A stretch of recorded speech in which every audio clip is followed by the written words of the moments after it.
Bom dia, tudo bem com vocês? Que bom vê-los. É um prazer a gente estar aqui, ao mesmo tempo é uma responsabilidade muito grande, sabe? É um frio na barriga. E eu sempre dou risada com o pastor Paulo, que quando a gente compartilha a palavra de Deus, a gente faz com temor e tremor diante da presença dele, para que aquela palavra não seja simplesmente palavra de homens, né? Mas que sejam palavras que venham do trono de Deus para cumprir com o propósito dele. Então, hoje a gente, dando sequência séria, a gente está na segunda semana da série Simplesmente como Jesus. Eu sei que o pastor Paulo, na semana passada, ele comentou que essa é uma das pregações mais importantes, né, na vida de uma pessoa. E eu creio dessa forma também. Então, não que as demais não sejam importantes, mas quando a gente trata da pessoa de Jesus, na realidade a gente está falando sobre a base, né? A base da nossa fé, a base de onde nós vamos fincar os nossos pés para a nossa caminhada. Então, eu quero convidar vocês a fechar os seus olhos mais uma vez, para a gente se colocar diante da presença do Senhor. Pai querido, nós queremos agradecer ao Senhor pelo privilégio que nós temos de podermos entrar na presença do Senhor, do Deus vivo, por meio do Senhor Jesus Cristo. Nós te agradecemos, ó Deus, porque somos um povo livre, que pode expressar a fé, que pode expressar o amor ao Senhor Jesus Cristo. E nesse privilégio, Senhor Deus, nessa liberdade que nós temos, nós queremos pedir ao Senhor que o Senhor nos ajude a termos a compreensão profunda do que isso significa, dessa expressão mais profunda do nosso ser, para declarar a Ti, Senhor Deus, o nosso amor ao Senhor e compreender, Senhor Deus, aquilo que o Senhor tem de propósito para a vida de cada um de nós. Então, Senhor Deus, nós queremos te agradecer também pelo Teu Santo Espírito, que o Senhor nos proporcionou quando Jesus voltou para o Pai e não nos deixou sem auxílio, mas antes deixou o Santo Espírito Consolador para que pudesse estar conosco e se mover em nosso meio, trazendo entendimento, discernimento daquilo que é desejo do Senhor. Então, Senhor Deus, nesse momento nós queremos pedir que o Senhor intervenha do Teu trono e que o entendimento, a graça e o amor do Senhor seja conosco. Por isso que nós oramos, agradecemos em nome de Jesus. Amém. Amém. Eu não sei se vocês tiveram a oportunidade de assistir essa série, né, Simplesmente como Jesus. Na verdade é The Bible, né, que é um seriado, e a gente tem alguns trechos que a gente já passou aqui na Imel, e esse trecho desse filme é um filme assim que muitas vezes me levou a pensar em muitas coisas da minha própria vida. Então eu quero convidar vocês a pensarem sobre o momento da vida de vocês. Onde que vocês se encontram nesse momento da vida de vocês? Em que etapa desse processo da sua jornada espiritual, da sua jornada com Jesus, em que momento você se encontra? Mas antes, para a gente poder ajudar, eu queria compartilhar com vocês uma passagem de Zaqueu. Eu creio que a passagem de Zaqueu é uma passagem muito conhecida. E lá em cima, com as crianças, muitas vezes, a gente conta a história de Zaqueu, e a história de Zaqueu é uma das histórias que as crianças amam de paixão. É a história de um homenzinho que queria ver a Jesus, mas como ele tinha uma baixa estatura, ele subiu numa árvore para poder ver a Jesus, para ver o que é que estava acontecendo. E muitas vezes, as crianças elas se sentem como Zaqueu. Eu não sei se vocês já viram uma criança na fila, e às vezes as crianças nas filas, elas têm um problemão. Às vezes elas estão ali na padaria para pedir um pãozinho, e eu não sei por quê, mas os adultos, eles têm uma mania de passar na frente das crianças. Eu acho interessante isso, sabe? E essa era uma das questões que a minha filha, ela me contava. Ela falava assim, mamãe, eu posso até ir até a fila para pedir o pão, mas as pessoas que estão servindo o pão, elas não me enxergam. E é interessante que, às vezes, nós, como adultos, a gente tem uma visão de manter o nosso olhar para frente, e, às vezes, a gente se esquece que a gente tem a capacidade, né, de olhar um pouquinho mais para baixo, um pouquinho para o lado, e a gente exercitar isso nas nossas vidas. Então, eu quero convidar vocês, como Igreja de Jesus, a exercitar isso, a não manter sempre os olhos na mesma posição. Mas mova a sua cabeça, perceba o que está ao seu redor, perceba quem está ao seu redor, para que a gente possa ser mais eficaz na forma da gente compreender o mundo que está à nossa volta. Jesus era assim, Jesus era uma pessoa excepcional.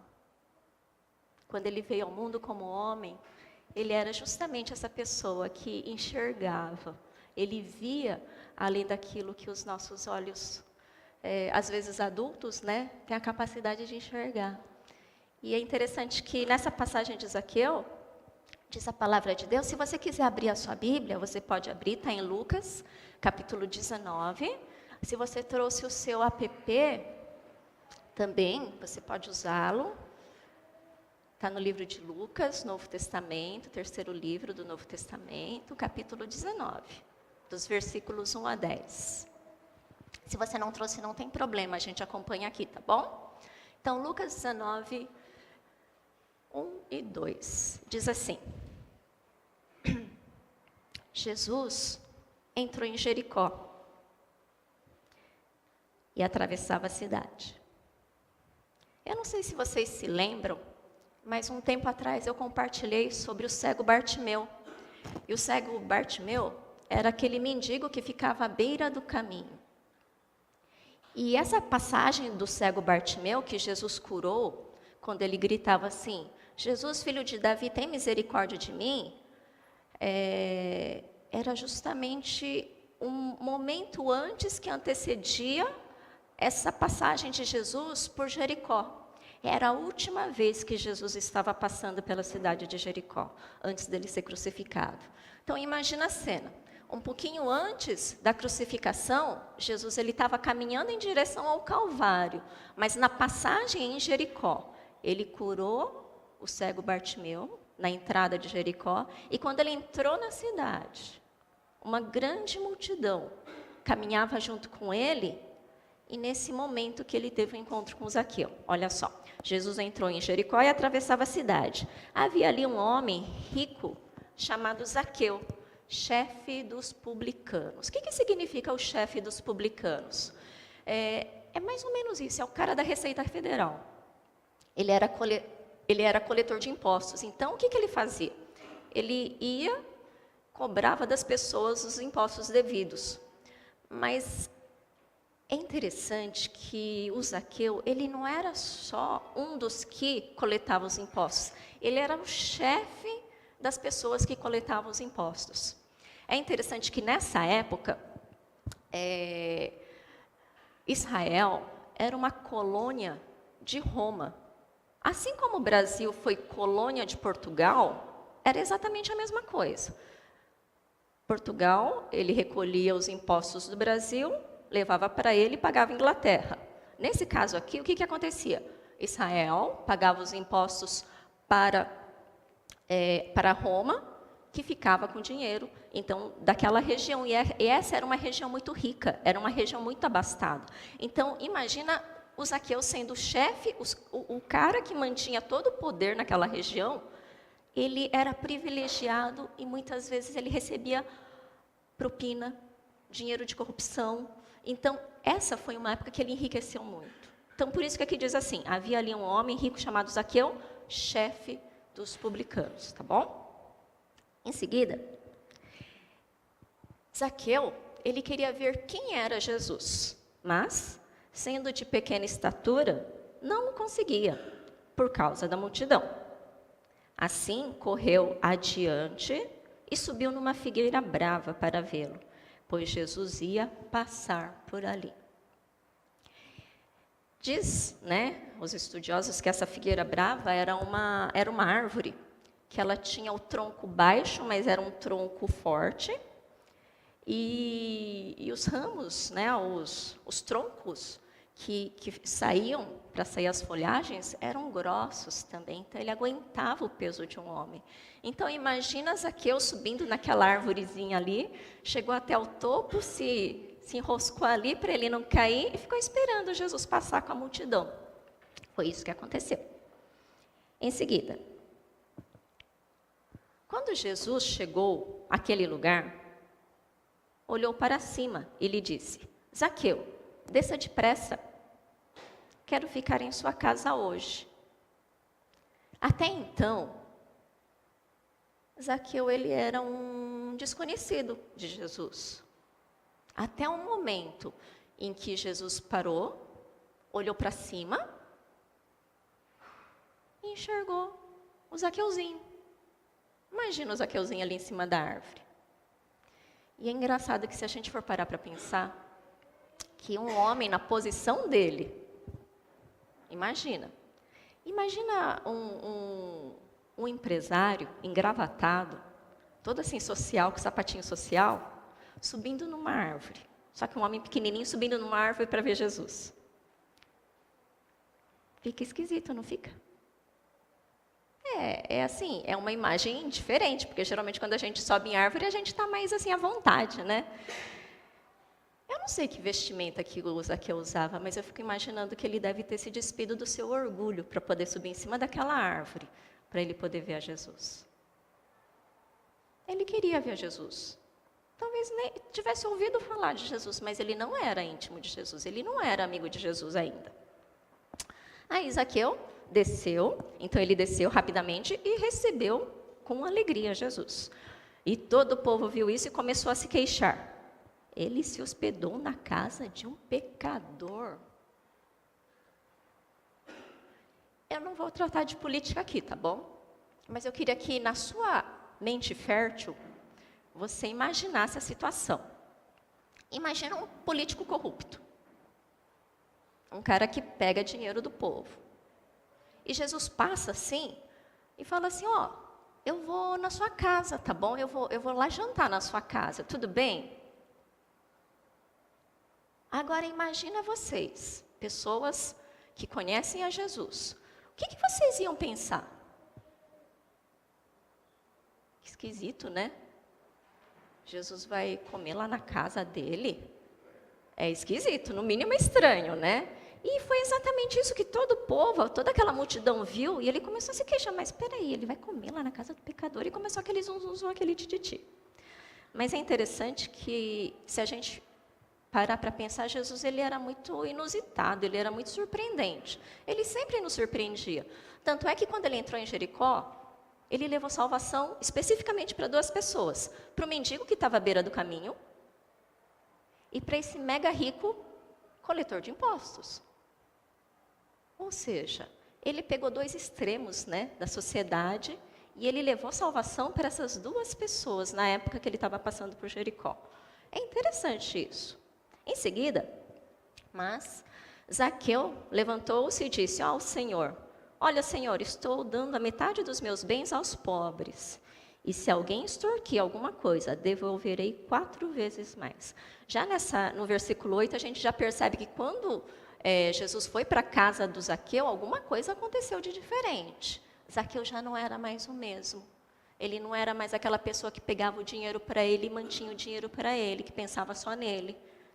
Ele era uma pessoa que começou a falar, peraí, tem alguma coisa errada na minha vida. Então, eu vou permitir que Jesus vindo na minha casa, sentando-se à mesa comigo, alguma coisa a mais eu tenha que fazer para que eu quero retribuir de alguma forma essa gentileza de Jesus. Então, nesse caso aqui ele falou, estou dando a metade dos meus bens aos pobres. Agora imagina que você tenha um bilhão. 1 bilhão. Eu não sei quanto que é isso, gente. 1 bilhão. Não tenho ideia. 1 milhão, vai, é mais fácil. 1 milhão. Você vai pegar metade e você vai dar para os pobres. Quanto que sobrou? Quanto? 500 mil. O que dá para fazer com 500 mil? Vou comprar uma casa? Não tão grande, uma casa. Sobrou 500 mil. E ainda, sobre esses 500 mil, ele fala assim, e devolverei 4 vezes mais se alguém eu extorquir.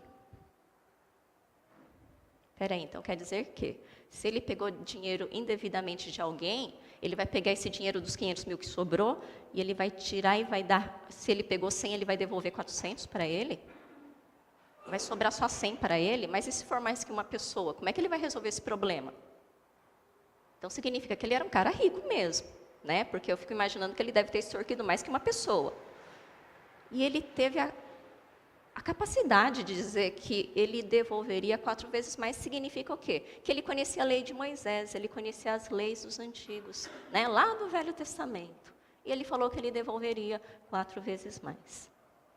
E Jesus lhe disse, hoje entrou salvação nesta casa, porque este homem também é filho de Abraão. Pois o Filho do Homem veio buscar e salvar o que estava perdido. Se vocês forem parar para pensar, esse trechinho que está em vermelho é justamente a expressão do que o livro de Lucas inteirinho quer dizer. O livro de Lucas ele vem assim, diz assim que o Filho do Homem, Jesus, ele veio para buscar e para salvar aquele que estava perdido. Muito bem. É interessante que Zaqueu é uma das passagens que a gente lê em Lucas. Mas que mais que vocês conhecem da Bíblia que vocês pensam e falam, puxa, parece uma história meio que atual, não parece? A história de Zaqueu? Se a gente for parar para pensar, pode ser uma história minha, uma história sua, uma história de alguém que a gente conheça. Assim como a história de Abraão, a história de Moisés, eu sei que hoje em dia não se abre mais um mar assim, como naqueles tempos, mas essas histórias que a gente vê na Bíblia, a gente diz que a Bíblia é um livro de arquétipos. O que são arquétipos? Vamos lá. Arquétipo é um modelo que se usa como exemplo, tá bom? Então, o que é arquétipo? Modelo que se usa como exemplo. Por exemplo, essa é a Madre Teresa de Calcutá.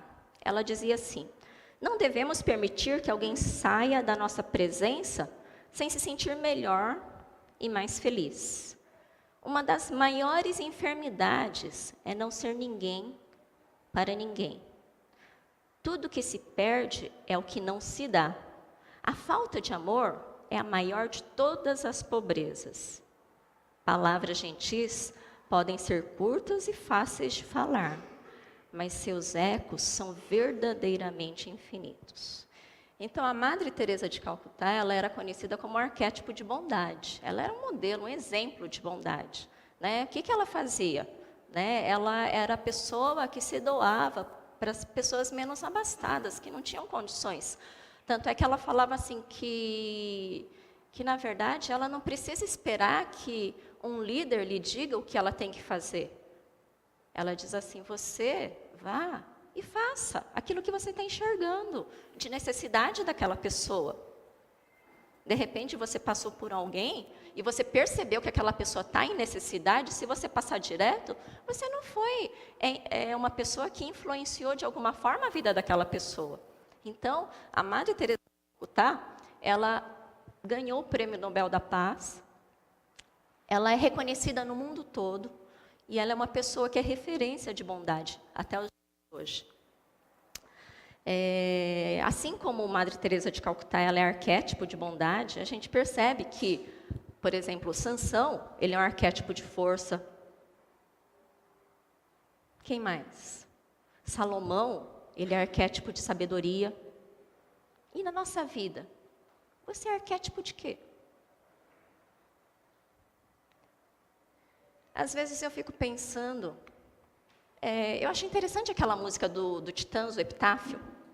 Devia ter amado mais, deveria ter feito mais, deveria tantos mais, e deveria ter tantos menos, né? Deveria ter sofrido menos com aquilo que as pessoas falam e tudo mais. Deveria ter visto mais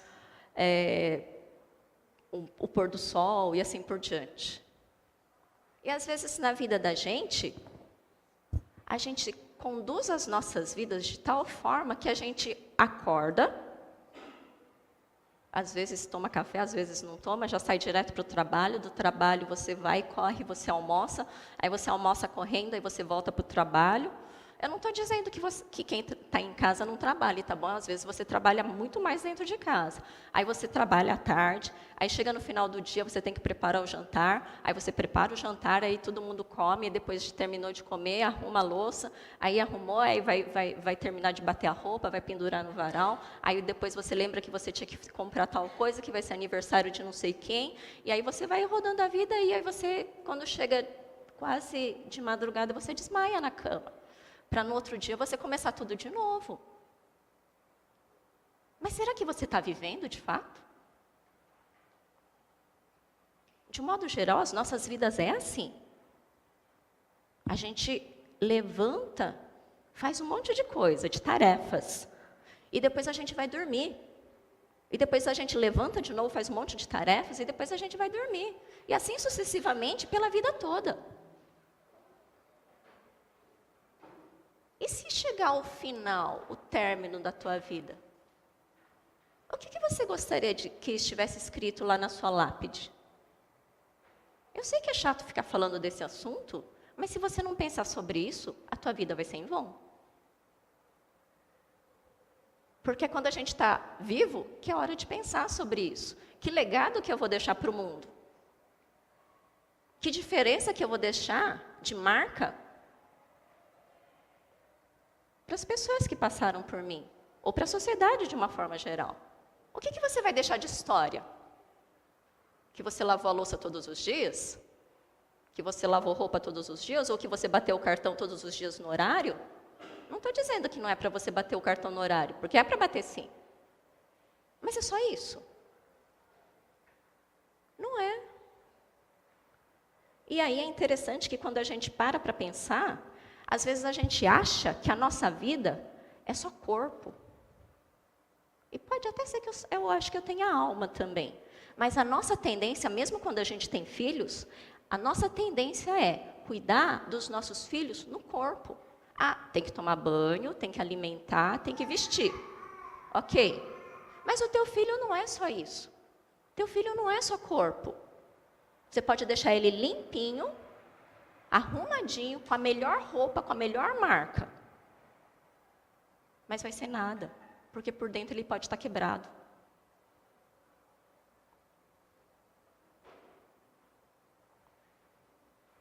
Abre aspas.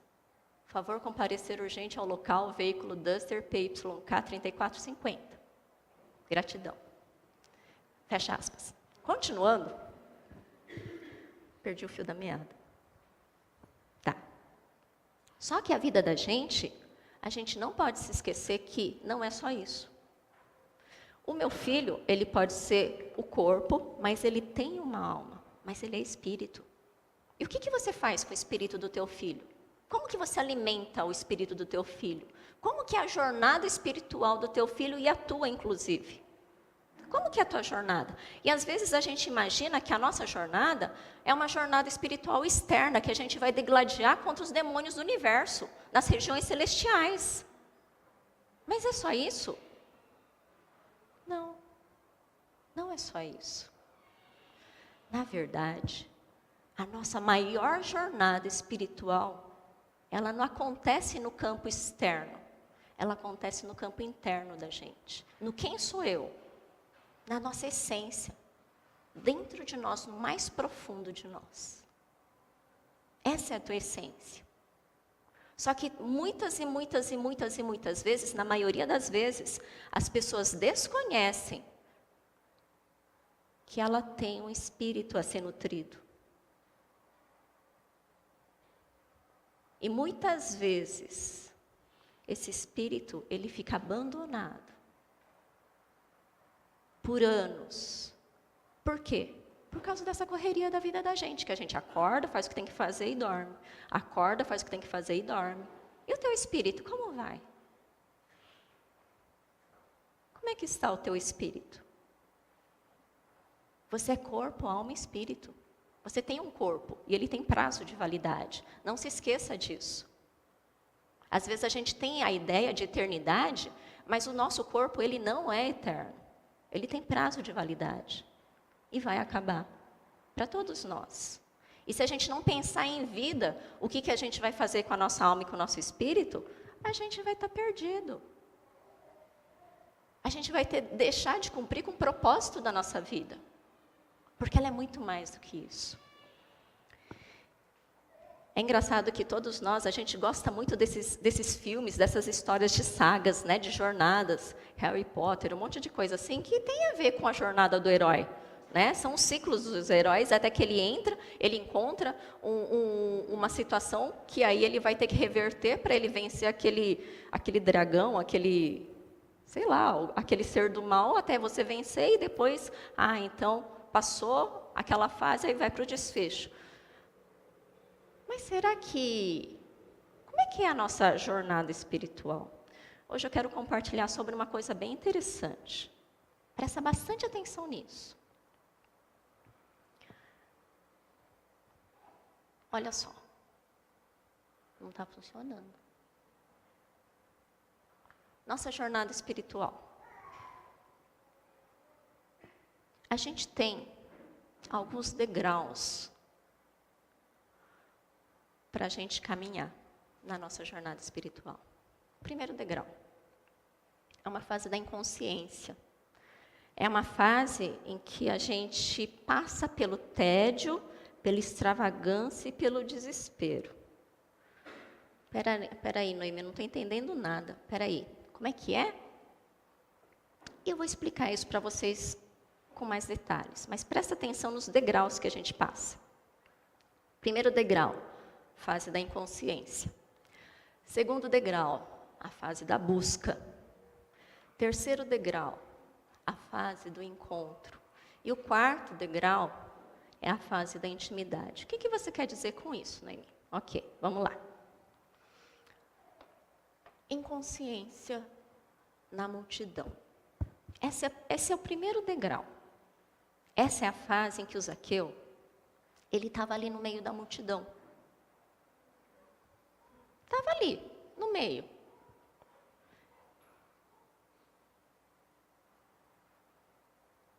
Por enquanto, ao que se sabe, Zaqueu ele era muito rico, não era? E eu fico imaginando que ele, assim como Salomão, ele pode ter pensado assim, puxa, tudo que eu desejei, eu tive. Imagina você, tudo que você deseja, você pode ter. Tudo. Viagem, carro, dinheiro no banco. As mulheres, todas as bolsas de marca. Que mais? Os rapazes, aquele último joguinho de última geração. Eu queria tanto poder, sei lá, dar a volta ao mundo. Só que imagina isso, infinitamente, para sempre. Você pode tudo. Pode tudo, pode tudo, pode tudo, pode tudo, pode tudo. Só que você vai consumindo, consumindo, consumindo, consumindo, consumindo, e chega uma hora que você consome, consome, consome, aí você cai no tédio, de tanto consumir. E aí você percebe que é uma mesmice todo aquele consumo. E aí você passa para a próxima fase, que é a fase da extravagância. Que é a fase que você começa a achar, puxa, eu preciso de mais adrenalina na minha vida. Então, eu vou começar a ter coisas assim mais emocionantes. E aí você acaba entrando em questões como essa daqui, ó. Aquele carro ali, gente, eu achei muito maluco, mas ele é todinho cravejado com cristais. Como é que fala? Swarovski? Esse nome difícil. Isso. Esse daí. O carro ele é todinho cravejado com esses cristais. Ele é conhecido como o carro mais caro que uma pessoa tem. ela possui. Aí você pega aquele carrão e você vai a 300 km por hora. Imagina nas ruas de Mogi. Cacetada na certa, né? Aí você pode passar por várias questões. Você pode ir para as drogas, pode ir para os homens, para as mulheres, ter homens e mulheres que você queira, bebida, dinheiro, tudo muito fácil. Essa é a extravagância, essa é a adrenalina. E eu fico pensando que, às vezes, eu acho muito interessante quando a gente começa a pensar em algumas pessoas que vivem isso, assim, muito de perto. Em especial, eu observo como é que é a vida dos jogadores de futebol.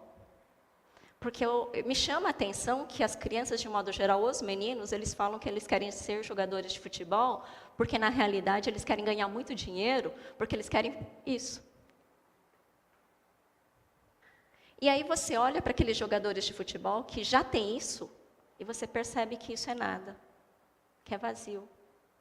Que são pessoas que correm atrás, mas no final você olha e fala, caramba, aquela pessoa está destruindo a vida dele. Aí você olha a namorada da pessoa e você fala, puxa, a pessoa poderia ser tão feliz e ela está nessa situação.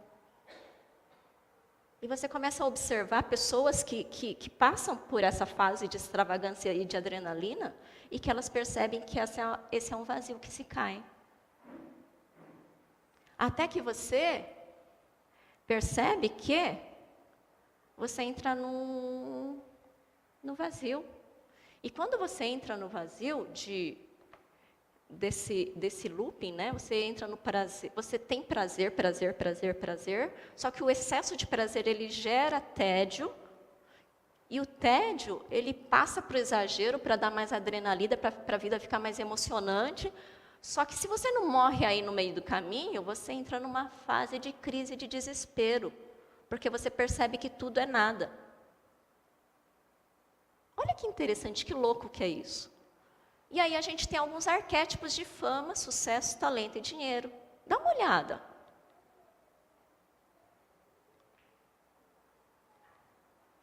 São 3 ícones da história. É muito raro alguém que não os conheça. Marilyn Monroe, Elvis Presley e Michael Jackson. A Marilyn Monroe, ela morreu com 36 anos. O Elvis Presley morreu com 42. E o Michael Jackson com 51. Todos tinham fama, sucesso, talento e dinheiro. E eles entraram nesse looping, que chegou no desespero, mas eles não... Quando o looping ele vai, ele não acha saída, acaba nesse círculo e ele morre ali. A não ser que ele encontre um outro caminho, mas, na verdade, ele vai caminhar entre frustração e tédio, frustração e tédio, frustração e tédio.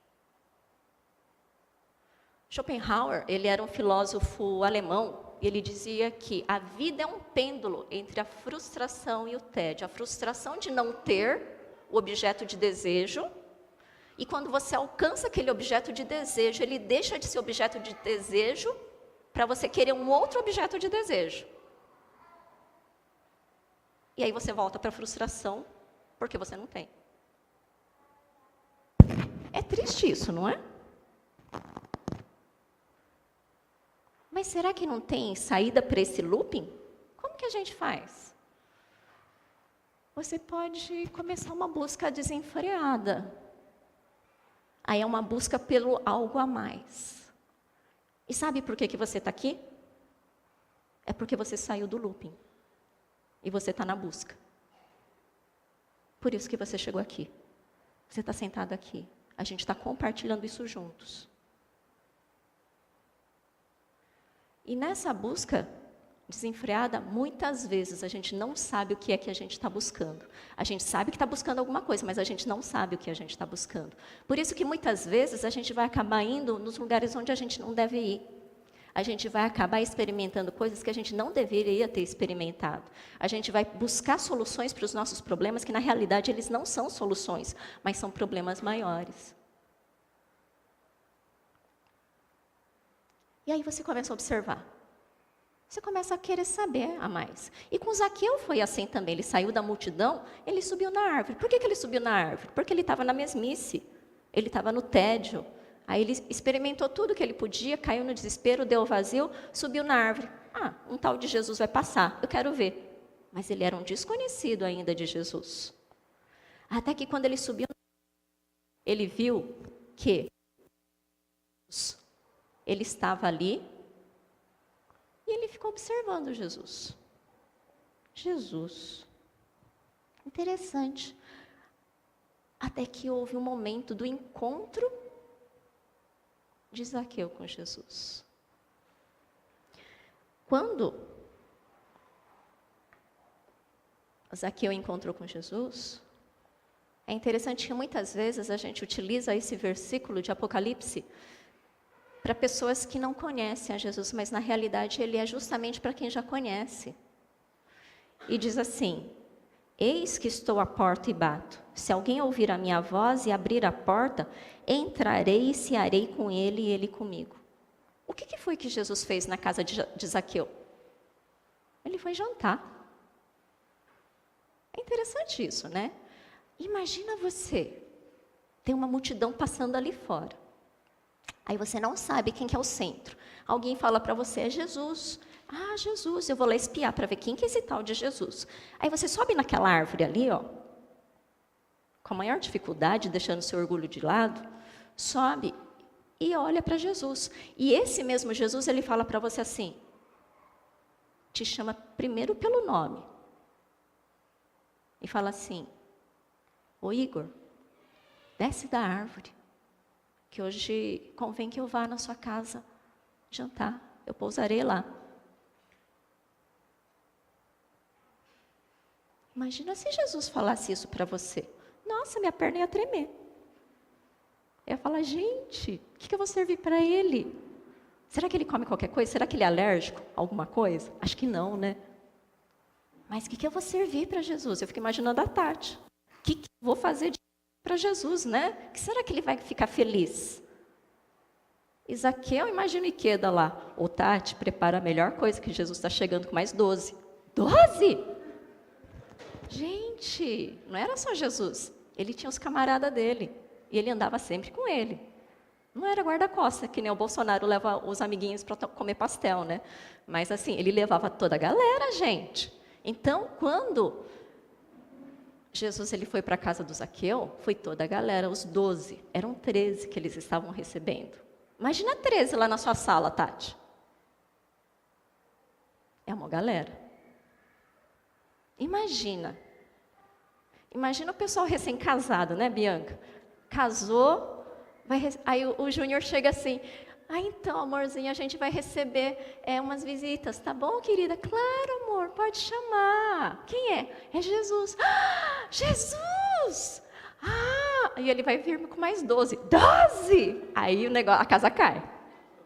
Né? Onde que vai colocar toda essa galera? Zaqueu era rico, eu devia ter uma sala grande, né? Uma sala de jantar grande, coube todo mundo tranquilamente, ok. Mas imagina o estresse. Recebeu Jesus mais 12. Só que a história não para só nesse encontro, gente. E aí é que a gente se engana muito. A gente, como cristãos, a gente se engana demais. Porque a gente acha que a fase do encontro é a fase final do game, e game over. E não, o game não over. Tem mais. Porque quando a gente encontra Jesus, a gente se senta à mesa com ele, a gente come com ele, é um momento de alegria, eu imagino. É um momento de descontração, de bater papo, de quebrar o gelo, de ficar toda aquela... que legal. Ah, você conhece fulano? Ah, não. Então, tem a pessoa lá que outro dia caiu da escada, e aí caiu a escada e machucou o braço. Então, vamos fazer uma visita lá para ela, não sei o quê, nananã. Nossa, você viu aquela pessoa? Puxa, Ah, você viu o Palmeiras? Ele perdeu. Então, aconteceu isso. Só que quando a gente está no meio de muita gente, vocês acham que é possível você ter uma conversa mais profunda? Não. Agora imagina a situação. Jesus com os 12, mais Zaqueu. Eu fico imaginando o silêncio de Jesus, observando os olhos de Zaqueu. Imagina, Zaqueu lá, e Jesus observando, lá no fundo dos olhos de Zaqueu. Imagina a cena, aquele barulho, aquele alvoroço, mas é como se tivesse congelado tudo, e você tivesse se abstraído daquele lugar, e você só consegue ver a Jesus, olhar para os olhos de Jesus, ser atraído por Jesus, você fala, uau, Jesus fala desse jeito com as pessoas, Jesus, ele está contando aquela situação que eu ouvi falar, mas ele contando é muito mais legal, olha, Jesus, ele fez isso, fez aquilo, ele vai fazer isso, vai fazer aquilo, gente, até que naquele silêncio de Jesus, Zaqueu, ele não consegue resistir ao olhar de Jesus. E aí ele sim, ele vai passar para outra fase nessa jornada espiritual. Que é justamente a fase em que Zaqueu ele vai falar bem pertinho de Jesus e vai falar, Jesus, vem aqui um pouquinho comigo, o Senhor pode me seguir? O Senhor pode vir até o cantinho aqui comigo? Eu queria mostrar um cômodo para o Senhor. É um quarto escuro, que eu não levo ninguém, mas eu queria mostrar para o Senhor. Eu queria bater um papo com o Senhor ali dentro daquele quarto escuro. E Jesus vai. Jesus não vai com acusação, Jesus não vai apontando o dedo, Jesus não vai condenando, mas Jesus ele vai com mansidão, com graça, com amor, com acolhimento. E Jesus fala, o que foi, Zaqueu? Você quer que eu entre nesse quarto? Você vai abrir a porta desse quarto para eu entrar, para a gente poder conversar a sós? E o Zaqueu, constrangido, ele fala, Jesus, eu quero contar mais algumas coisas da minha vida que a multidão, ou até os mais próximos, talvez não conheçam. Mas eu quero contar isso para o Senhor, eu quero pedir que o Senhor abra a porta desse quarto e entre comigo. Essa é a fase que a maioria não entra e que você deixa de experimentar quem que é Jesus Cristo, o Deus vivo. Porque quando Jesus entra nesse quarto escuro junto com você, é quando os seus medos, eles são descobertos, as suas vergonhas são descobertas, os seus pecados, eles não são mais encobertos. As tuas angústias, elas são colocadas diante do Senhor. As suas dificuldades, que você não tem coragem às vezes de contar para ninguém. Você chega e fala assim, Jesus, está aqui. Esse é o quarto escuro, onde muitas vezes você coloca a coroa do eu, que você não deixa ninguém entrar, para ninguém ver. É onde o eu manda e desmanda. Onde o eu fala mais alto. E aí você percebe que se você continuar nessa situação, você vai continuar caminhando em meio à multidão. Quando você abre esse quarto da intimidade para Jesus e você tem esse momento de entrega, é quando Jesus ele declara, hoje entrou salvação nesta casa. Aí sim, de fato entrou salvação na tua vida. Aí sim, Jesus é contigo. Eu me lembro daquela passagem de Emaús que uma vez eu compartilhei com vocês, que é justamente isso. Quando Jesus estava caminhando com aqueles 2 discípulos, depois da crucificação, que Jesus já tinha morrido, e os 2 discípulos estavam falando assim, Jesus morreu, o que será de nós, o que será de mim? Agora tudo acabou, tudo se findou, e aí de nós? E eles estão indo para Emaús, e aquele desconhecido que eles não reconheceram que era Jesus, estava andando junto com eles, quando eles percebem que era Jesus que estava lá junto com eles, quando Jesus parte o pão, e eles falam, é Jesus! Jesus ressuscitou, Jesus é vivo. Jesus, ele deixou de estar com eles e desapareceu. Vocês lembram dessa passagem? Quando Jesus, ele desaparece, sabe o que significa? Que agora Jesus não é mais alguma coisa externa, não é alguma coisa que os meus olhos conseguem ver fora de mim. É quando o Espírito Santo de Deus passa a viver em mim. É quando Jesus, o Deus vivo, ele vive dentro de mim. Aí a diferença. Porque caso contrário, eu vou simplesmente continuar no encontro, num bate-papo com Jesus. Oi, tudo bem? Hoje está quente, né? Choveu ontem, mas acho que depois de amanhã vai fazer um tempo bom. Não é esse tipo de papo que Jesus quer ter com você. Jesus, ele quer ter uma conversa mais profunda, mais íntima, mais significativa. E ele quer que Jesus passe a viver dentro de você. E aí, quando você andar pelo mundo, você vai ser como Jesus. Você vai fazer aquilo que Jesus faz, e muito mais.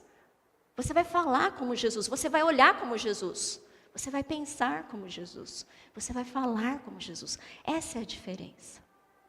Essa é a diferença.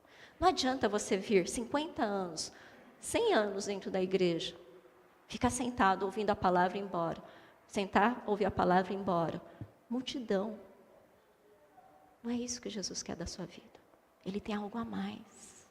O mais, esse mais que depende só de você. Por isso que é o eis que estou à porta e bato. Só que Jesus, ele é gentil, ele não arromba. Você tem que falar, Jesus, entra. Aí sim faz significado dizer assim, Jesus, entra, mas entra. Porque quando Jesus entra, aí não cabe mais o eu. O que acontece com o eu? Ele some. E sabe aquele quarto escuro? Ele deixa de existir. E vem luz. É luz para a tua vida. É Jesus que entra.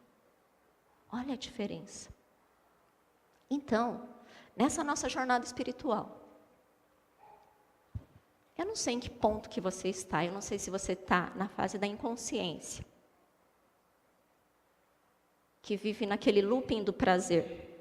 Que você entra no tédio, na mesmice, e depois você vai para a extravagância, para a adrenalina, para depois entrar no desespero, na angústia, e continua assim no vazio, vazio, vazio, vazio, vazio. Não adianta, você pode estar aqui em Mogi, você pode estar lá em Bangladesh, você pode estar em qualquer lugar do mundo, o vazio te segue. Não adianta, porque não é fora que acontece isso, é dentro da gente. Essa nossa jornada espiritual, ela não é externa, ela é interna. É dentro. E se a gente não entender que essa nossa jornada espiritual é dentro da gente, a gente não vai encontrar resposta nunca. Nessa nossa jornada espiritual, você está na fase do inconsciente? Então precisa sair do looping para buscar. Se você está na fase da busca, está procurando, encontrei Jesus. Eu encontrei com Jesus. Esse é o caminho. Mas tem mais. Tem intimidade. Tem o abrir a porta do quarto escuro. E se isso não acontecer, não entra salvação nessa casa. Vocês entendem isso? Ele não é superficial, ele é mais profundo. Ser o milagre de Deus. Aí sim faz sentido. Aí eu vou experimentar coisas que a gente nunca imaginou que a gente pudesse experimentar na vida da gente. Mas existe um porém.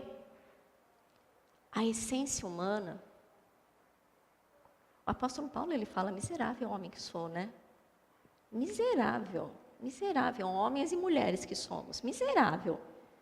Porque a gente tenta, mas às vezes aquele pecado que tenazmente nos assedia, ele engole a gente às vezes. Mas tenta de novo. E se você cair, você tenta de novo. E se você cair, você tenta de novo. E se você cair, você tenta de novo. Porque Deus, Ele não desiste de você. Você entende isso? Deus, Ele não desistiu ainda. E Ele não quer desistir de você. Então tenta até o fim. Não desiste. Mas quando você tira os olhos de Jesus e Jesus passa a viver dentro de você, existe a necessidade de uma transformação profunda na nossa vida. Nessa série que a gente fala simplesmente como Jesus, Ele te ama do jeito como você é. Mas Ele sabe, Ele conhece a tua natureza pecaminosa. Ele sabe que a gente é pó. Ele sabe que a gente é um zero esquerdo. Não estou querendo deixar vocês com a autoestima baixa, não, gente. Mas é verdade. É verdade. Porque é miserável o homem que nós fomos. E aí de nós, quando a gente acha que a gente é mais do que alguém. Porque a gente não enxerga a nossa própria essência. A gente não é melhor que ninguém. Nós somos pecadores da mesma forma. Pecadores. A nossa essência é pecaminosa. E sabe, uma coisa que eu acho super interessante, um versículo que me chama muita atenção, que está em Filipenses 3,18, ele diz assim: inimigos da cruz de Cristo, porque muitos há, dos quais muitas vezes vos disse, e agora também digo, chorando, que são inimigos da cruz de Cristo, cujo fim é a perdição, cujo Deus é o ventre, e cuja glória é para a confusão deles, que só pensam nas coisas terrenas. A questão não é que eu não posso pensar nas coisas terrenas. A questão é o que é que está no meu coração. Por que é que eu faço o que eu faço do jeito como eu faço? Por que é que eu tenho o que eu tenho do jeito que eu tenho? Por que é que eu sou o que sou desse jeito? Qual é a motivação que está aqui dentro? Por que eu sou assim? Eu posso, por exemplo, Deus pode ter me dado um talento muito bacana. E eu vou usar esse talento como ministério, por exemplo. Eu posso fazer alguma coisa muito bem. Eu posso tocar um instrumento muito bem, por exemplo. Mas se eu tocar aquele instrumento, e a minha motivação não é glorificar Deus, não é engrandecer o nome de Deus e fazer o nome de Deus conhecido, se a minha motivação é para massagear o meu ego, aí o meu Deus é o ventre.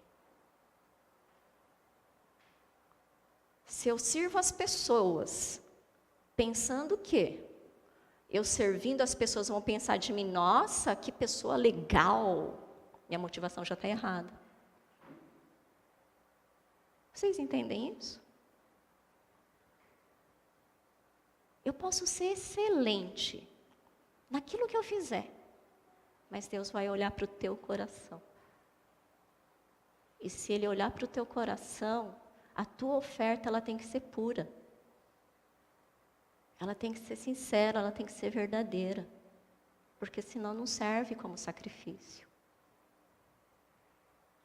Não vai ser agradável, não vai subir como aroma agradável a Deus. Então, olha qual é a motivação. Ah, eu falo lá na frente, mas se a minha motivação para falar aqui na frente for porque eu quero aparecer no YouTube, miserável, ai de mim. Vai cair fogo do céu. Estou brincando, não cai assim, desse jeito, mas... Gente, a motivação não pode ser essa. A minha motivação não sou eu.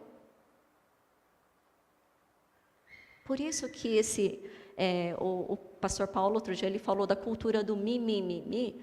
A cultura do mi é que mi, em inglês, eu, né?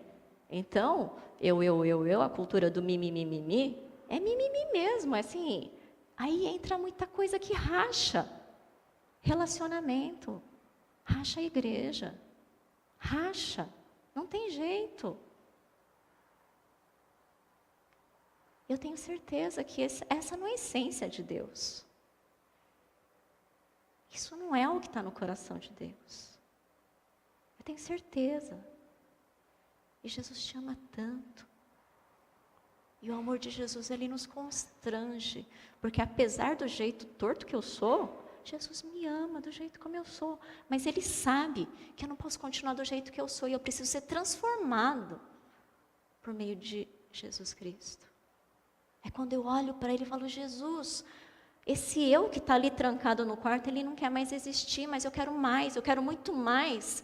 Eu saio desse quarto, eu escancaro essa porta, mas Jesus entra em mim, entra na minha vida, de tal forma que isso impacte a minha vida. Aí sim, no final do ano, as pessoas vão olhar para mim e vão falar, essa pessoa é completamente outra. Aí sim, vai ser outra pessoa. Aí sim, eu vou ter condições de ser transformado pelo poder de Deus. Então, menos de mim, mais de Jesus. Muito menos de mim. Muito menos eu. Muito menos o Deus do ventre. Muito menos. Aí sim, a gente vai ser conforme o coração de Deus. Eu gosto de filosofia. Eu gosto de ler. E um dos caras assim que eu falo, uau, tem uns pensamentos interessantes, né? Aquilo que não me... Ele tem uma frase que fala assim, aquilo que não me mata, me fortalece. Vocês conhecem o Nietzsche? Nietzsche é um filósofo alemão, né? E o Nietzsche, ele tem uma frase que eu achei bem interessante, eu trouxe para a gente pensar nela. Ele diz assim, jamais alguém fez algo totalmente para os outros. Todo amor é amor próprio. Pense naqueles que você ama. Cave profundamente e verá que não ama eles. Ama as sensações agradáveis que esse amor produz em você. Você ama o desejo, não o desejado. De novo, porque é complexo. Jamais alguém fez algo totalmente para os outros. Todo amor é o amor próprio. Pense naqueles que você ama. Cave profundamente e verá que não ama eles. Ama as sensações agradáveis que esse amor produz em você. Você ama o desejo? Não o desejado. Teve um dia que uma pessoa ia se casar e essa pessoa ela veio me perguntar: você acha que tal pessoa é a pessoa certa para mim? Você acha que essa pessoa vai me fazer feliz? Aí eu respondi, não. Aí a pessoa fez o olho desse tamanho. Ele, por que não? Porque você já está com a motivação errada. Quando você se casa com alguém, você não se casa para que a outra pessoa te faça feliz. Você se casa porque você ama a pessoa porque ama. E esse amor, ele já é suficiente, não importa se ele vai te fazer feliz ou não. O seu amor por essa pessoa, ela vai ser tão grande, tão suficiente, que vai acolher a pessoa de tal forma que ela vai se sentir tão feliz que ela vai te retribuir isso naturalmente. Sem sofrimento. Gostou, Paulinho? Eu respondi isso. Você ama porque ama e ponto final. Não é porque que ela vai me fazer feliz. Eu não vou chegar assim para o Paulinho e falar, então, o que você pode me oferecer? Não faz sentido, gente. Será que você vai me fazer feliz? Eu amo amar você. Gente, eu amo amar você é dose, né? Você ama o sentimento de amar. Não a outra pessoa. Vocês percebem a diferença? E aí é que está o equívoco. Porque o Nietzsche, ele não entendeu que existe um amor mais profundo. O Nietzsche, ele está completamente enganado. E se você pensa que Nietzsche pensa certo, você está enganado. Sabe por quê? Porque Jesus, ele amou por amar ao ponto de dar a vida dele. Porque ele te ama e ponto. não por aquilo que você pode oferecer para Ele. Porque a gente nunca poderia oferecer nada que fosse suficiente para Jesus. O amor de Jesus é o suficiente, é o que importa. Nessa série, Simplesmente com Jesus, Deus ama você como você é, mas Ele se recusa a deixá-lo desse jeito. Ele quer que você seja transformado simplesmente como Jesus. Pastor Paulo.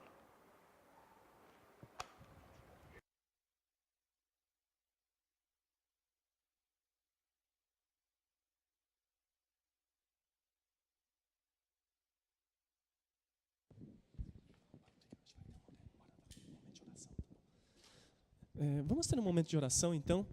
Podemos ficar de pé. Eu lembro que eu acredito que você não deve ser diferente de mim. Quando eu era criança, eu não gostava muito que a minha mãe fosse para o meu quarto. É óbvio, né? Porque meu quarto sempre estava bagunçado.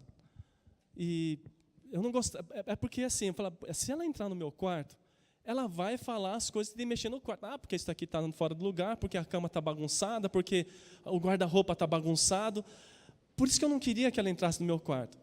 Mas aí, quando a gente acha que organizou um pouquinho, eu dava uma arrumada assim, falei, mãe, vem ver o quarto. E aí eu chamava ela para ela ver. Mas eu sei que no olhar dela ainda continuava bagunçado. Eu creio que a gente faz isso com Jesus também, né? A gente quer chamar Jesus quando a gente acha que está bem. Agora minha vida está mais ou menos acertada, eu acho que agora dá para chamar Jesus, agora eu vou visitá-lo, agora eu quero que ele venha mais vezes em casa. Mas não é assim que funciona, né? A minha filha, esses dias, no final do ano, né? Final do ano, deveria ser todos os dias, mas final do ano é assim, é o dia de organizar o quarto. E ela organizou o quarto dela e ela falou, pai, vem ver o meu quarto. Eu arrumei o quarto. Aí eu fui olhar o quarto. Aí, o arrumar dela é diferente do meu ponto de vista de arrumar, né? Mas eu olhei e falei, puxa, que legal, filha, que você está arrumando o quarto. Mas eu sei, olhando assim, falei, puxa, algumas coisas aqui não estão boas. Mas eu também não falei, filha, pelo amor de Deus, né? Você falou que arrumou o quarto, que é isso aqui? Eu não falei isso para ela. Jesus também, Ele não vai entrar no teu quarto, na tua vida, na tua intimidade, no teu dia a dia, vai falar assim, mas que coisa mais feia é essa daí? Não é assim que Jesus faz. Não. Ele olha, Ele vê o teu esforço, Ele vê a tua angústia, Ele vê realmente aonde precisa ser transformado e trabalhado, mas é uma coisa de cada vez, uma coisa de cada vez. Às vezes a gente olha para dentro da gente, a gente fica desesperado, como a Noemi falou. Falei, Deus, tem muita coisa para arrumar aqui e a coisa nunca vai ficar organizada. Porque a gente acha que vai ser no instalar dos dedos, que de hoje para amanhã vai mudar tudo e tudo vai ficar organizado. Mas não funciona assim. Jesus entra e Ele vai transformando uma coisa atrás de outra. Um passo de cada vez. E você, às vezes, nem vai percebendo. Quando você olha para trás, falei, puxa, as coisas mudaram aqui. E é assim que Jesus faz. Mas o que a gente precisa fazer é convidar Jesus. Jesus, o Senhor está batendo a porta do meu coração. Então entra. A casa vai estar bagunçada, o meu quarto vai estar muito bagunçado. Nem eu consigo me encontrar dentro desse quarto aqui. Mas Jesus vai trabalhar. Passo a passo, vez por vez, de glória em glória, dia após dia. Mas o primeiro passo é, permite Jesus entrar. Deixa Jesus entrar. E a gente chegar nesse um ponto mais profundo de intimidade com o Senhor. Então vamos fechar nossos olhos. Eu gostaria de ter esse momento de oração junto com todos nós diante da presença do Senhor.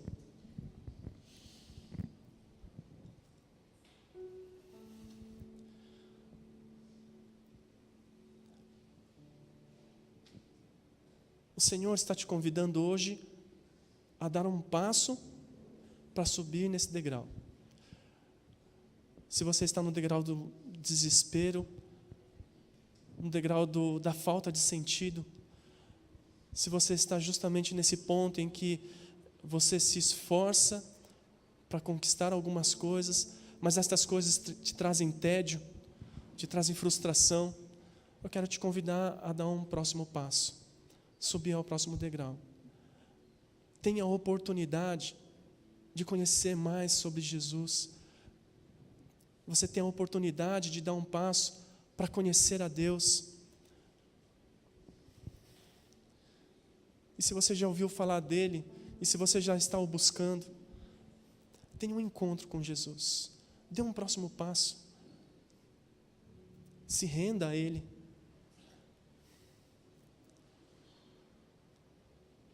Convide-o para a sua vida. E se você já é uma pessoa que já convidou Jesus, já conhece um pouco sobre Ele, e você não tem mais assunto com Ele, que você não sabe nem o que orar mais, talvez a sua vida é uma rotina religiosa, talvez a conversa que você tem com Jesus é falar mal de uma outra igreja, é falar mal de um irmão ou irmã. Se sua conversa com Jesus é fazer críticas, então quero te convidar a dar mais um passo, o da intimidade com Jesus. Dá mais um passo para você mostrar aquilo que você é, aquilo que você tem, aquilo que nenhum outros olhos viram ou não imaginam a seu respeito. Deixa Jesus trabalhar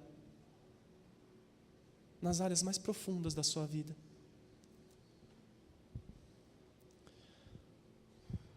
Você pode ter esse momento com Deus, de fazer a oração, de permitir que Jesus entre nos lugares mais escondidos da sua vida. Nas áreas onde você passaria vergonha se você expusesse. Nas áreas onde você certamente ouviria alguém criticar você porque você faz dessa forma ou fez dessa forma. Mas Jesus não está aqui para te criticar, Ele não está aqui para apontar o dedo, para colocar culpa sobre você. Pelo contrário, Jesus disse que Ele veio para resgatar, para restaurar, para achar aquele que estava perdido. E todos nós precisamos ser achados por Deus.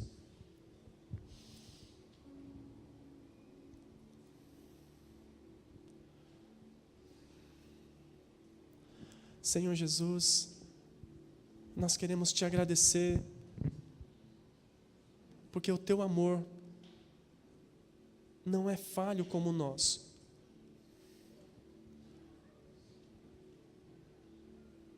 O Senhor amou a cada um de nós e ama a cada um de nós.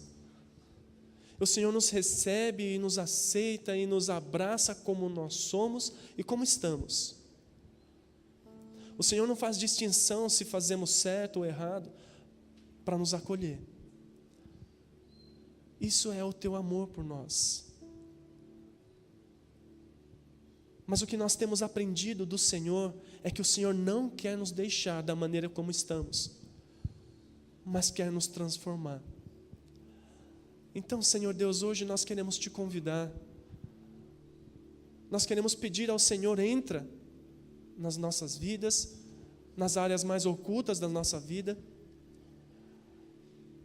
Senhor Deus, nas áreas onde temos vergonha de falar, de expor para outras pessoas, temos vergonha de expor até para as pessoas mais próximas, principalmente as pessoas mais próximas, nosso marido, esposa, nossos filhos, nossos pais. Temos vergonha de falar para os nossos amigos. As pessoas vêm, olham para nós e até dizem: você é uma pessoa legal, uma pessoa exemplar, você é uma pessoa paciente, você é uma pessoa amigável. Mas só o Senhor sabe aquilo que está por trás daquilo que mostramos para o mundo e para as pessoas. É nessas áreas que desejamos que o Senhor trabalhe no decorrer deste ano, dos próximos anos, no decorrer de toda a nossa vida.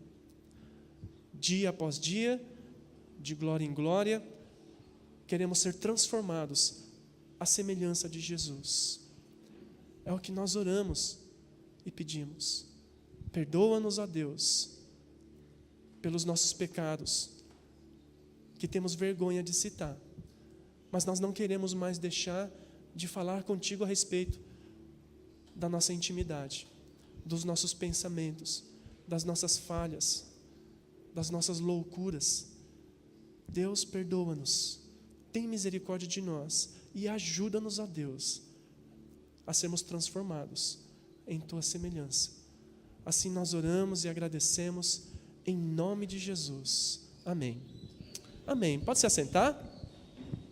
Que o Senhor nos ajude e nos dê graça, né? Eu queria chamar o Anderson, a Daniela, está por aí.